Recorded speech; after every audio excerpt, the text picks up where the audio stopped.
जिस जगह मैं खड़ा हूँ यहाँ से महज 500 मीटर की दूरी पर दिल्ली विधानसभा है, जहाँ पर सोमवार को फीस रेगुलेशन बिल पेश किया गया और मंगलवार को देखिए जो पेरेंट्स हैं वो सड़कों पर उतरे हैं और इस बिल के विरोध में हैं। बातचीत यहाँ से करना शुरू करूंगा। यहाँ पर आपने लिखा है सरकार थोड़ा दिल दिखाओ, अभिभावक को बिल दिखाओ।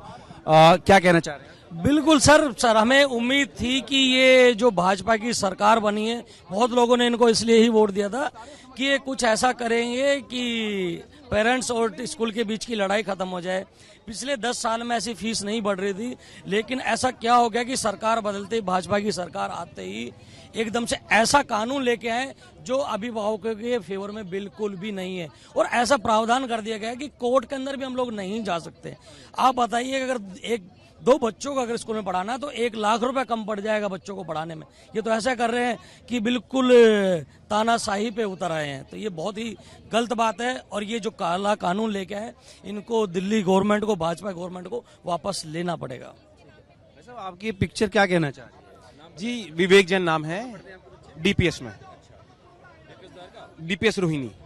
हाँ जी, जी पिक्चर यही हम दिखाना चाह रहे हैं कि जो बिल के अंदर पहले 3-4 प्रावधान ही है वो ही बिल्कुल गलत है।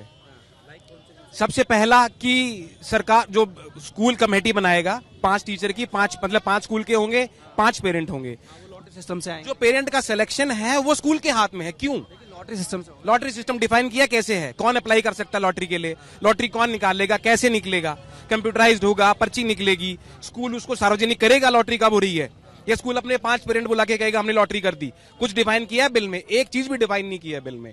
उसके बाद ये कहां की डेमोक्रेसी है कि आप किसी एक्ट के अंदर ये लिख दो कि जो भी ये एक्ट डिफाइन करेगा उसके खिलाफ आप कोर्ट में नहीं जा सकते?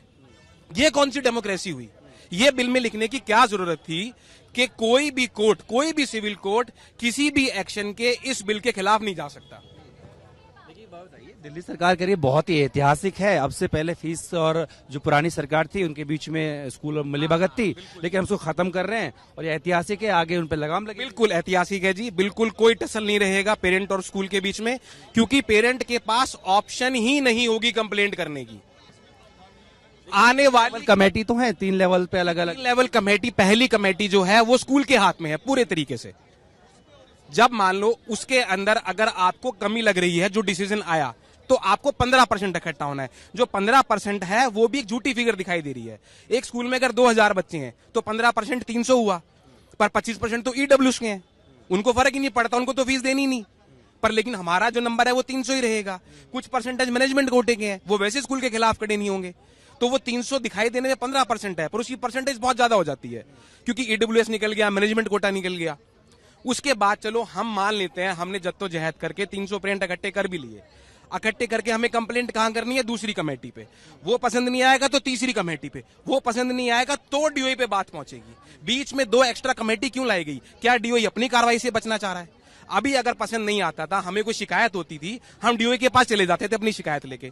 आप डीओई के पास पहुंचने के लिए पहले तो 300 पेरेंट इकट्ठे करो, उसके बाद बीच में 2 कमेटियां और हैं, उसके बाद डीओई पे पहुंचो। इतनी सारी हियरार्की क्यों बढ़ाई जा रही है? आप पेरेंट के लिए काम आसान कर रहे हो, मुश्किल कर रहे हो हियरार्की बढ़ा के, साफ दिखाई दे रहा है। वो कह रहे हैं 10 लाख का फाइन है। अरे फाइन तो जब होगा ना जब कुछ गलत पाया जाएगा।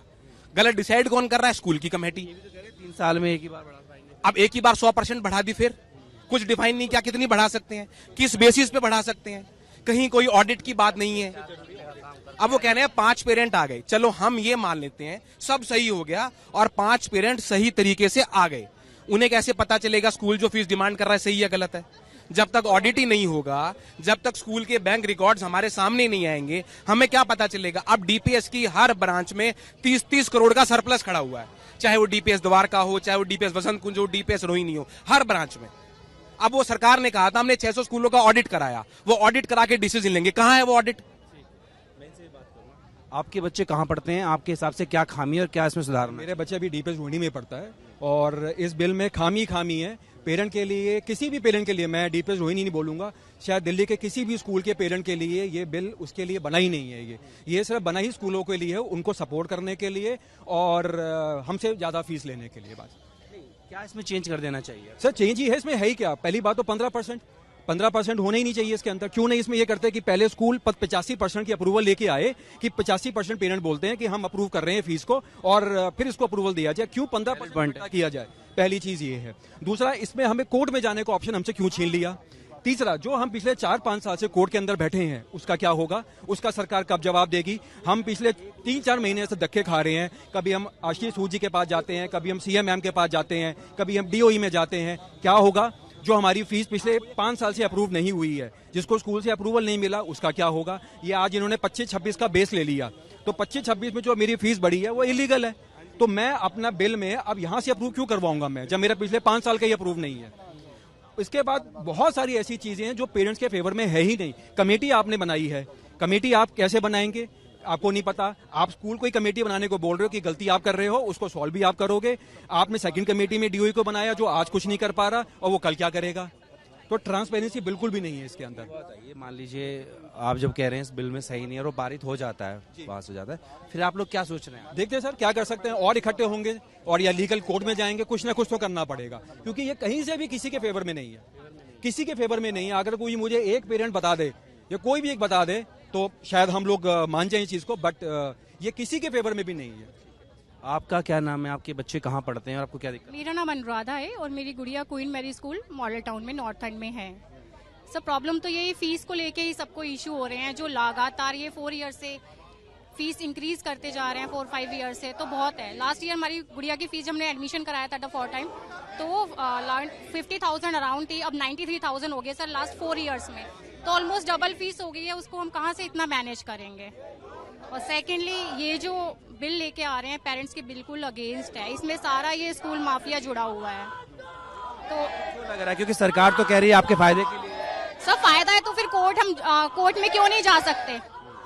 हम डीओई ये ऑडिट क्यों हटा रहे हैं? अगर ये हमारे फेवर में है तो क्यों हटा रहे हैं ये? और एक बार तस्वीर दिखा दीजिए। यहाँ पर बहुत सारे पेरेंट्स हैं जो यहाँ पर जमा हुए हैं और इस तरह के होर्डिंग्स लेकर के आए हैं और बोल रहे हैं कि ये जो बिल है ये किसी भी तरीके से इनको स्वीकार नहीं है, और इसके पीछे की जो वजह है वो ये है कि स्कूलों को फायदा पहुंचेगा। इस तरह की यहाँ पर बातें यहाँ पर की जा रही है। आपको क्यों लग रहा है बिल सही नहीं है? सर बिल इसलिए सही नहीं है, जब इलेक्शन आते हैं तब तो मंत्री हमारे आगे हाथ जोड़ते हैं कि हम जनता का साथ देंगे, लेकिन जब हमने हर तरफ हर जगह ऑर्डर कर ली, हमने हर कुछ कर लिया, केस तक लड़ दिया, केस में ऑर्डर हमारे खिलाफ हमारे फेवर में आ गया, लेकिन अब बिल जिस तरह से आ रहा है वो पेरेंट्स के खिलाफ है। अब हम ये जानना चाहते हैं कि अगर हम अपने बच्चों को 12-12 हजार रुपए 15-15 हजार रुपए फीस देंगे तो हम आम आदमी क्या खाएगा, कहाँ जाएगा? सरकार से मैं पूछना चाहती हूँ ये मिडिल क्लास के बच्चे कहाँ जाएंगे? हमें जवाब चाहिए। इसीलिए आज हम यहाँ खड़े हैं। हम कोर्ट में स्कूल हमारे साथ बहुत गंदा बिहेव करता है। जब हमारा केस चल रहा था तो हमसे केस चल रहा है, केस चल रहा है। केस चलते हुए जब हमारे पास ऑर्डर हमारे फेवर में आ गया तो अब हमारे बिल की वजह से हम सब बेबस हो चुके हैं। तो हम शिक्षा मंत्री से ये अपील करना चाहते हैं कि वो ये बिल वापस लें। Thank you. आपके बच्चे कहाँ पढ़ते हैं और क्या आपको आपत्ति नजर आई? सर मेरे बच्चे महाराजा अग्रसेन मॉडल स्कूल पीतमपुरा में पढ़ते हैं। हमारे स्कूल की फीस हर साल बढ़ती है, 2020 से अब तक 200% फीस बढ़ चुकी है, और ये शिक्षा कानून आने से तो स्कूल अपनी मनमानी और करेगा, क्योंकि इसके अंतर्गत ये भी आ रहा है कि सारे ऑडिट खत्म किए जाएंगे। हमारे जो भी अधिकार हैं वो स्कूल को दिए जा रहे हैं। ऐसा लग रहा है ये बिल हमारे लिए नहीं, मतलब पेरेंट्स के लिए नहीं, स्कूल के लिए आ रहा है। जिस देश में खाना कपड़ा फ्री मिल सकता है बट एजुकेशन फ्री नहीं मिल सकती, तो हम माननीय मुख्यमंत्री जी से ये निवेदन करेंगे कि इस बिल को तुरंत वापस लें। तो तमाम पेरेंट्स हैं जो कह रहे हैं कि इनके फेवर में नहीं है और इस बिल को वापस लिया जाए। वीडियो सहयोगी राजू के साथ जितेंद्र भाटी, दिल्ली।